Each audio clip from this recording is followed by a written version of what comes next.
A few weeks ago the news broke. Meghan Markle and Prince Harry are shutting down their Archewell charity and firing everyone.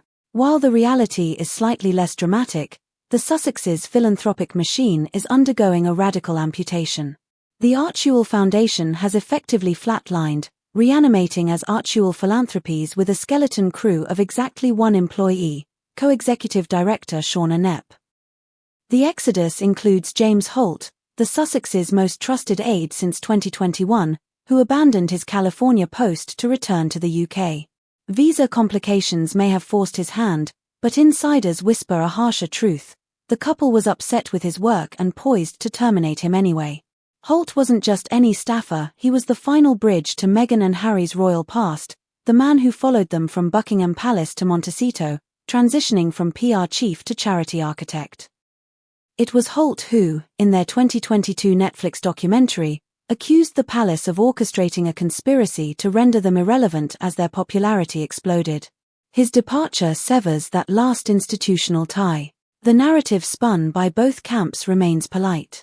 Holt gushed that Meghan is a kindred spirit who connects with people authentically, while the Sussexes praised his stellar support and claimed he'd still guide humanitarian trips overseas. Yet the numbers tell a more brutal story. Founded in 2020 and named after their son Archie, Archewell promised to show up, do good with a Californian twist. More than a handout, it's a hand held. But during their headline-grabbing tours of Nigeria and Colombia, the handouts proved meager. Despite the million-dollar spectacle, only $10,000 landed in sub-Saharan African organizations and $8,310 in South American ones. The financial mismanagement is stark. Accounts released just before Christmas, buried on the same day as the Epstein files, revealed $5.1 million in expenses against a mere $1.25 million in actual donations. That $25,000 contribution to Parents Together and $150,000 to Screen Sanity barely dents the balance sheet. The New York Post openly questioned whether Archewell was smoke and mirrors. The solution? A fiscal sponsor model that buries Archewell Philanthropies under another organization's legal umbrella, requiring approval for every move. This slashes administrative costs and eliminates the need for staff. The director of programs and operations is already gone, and Shauna Nep, the sole survivor, splits her loyalty between Archewell and Scooter Braun's and Hailey Bieber's charities.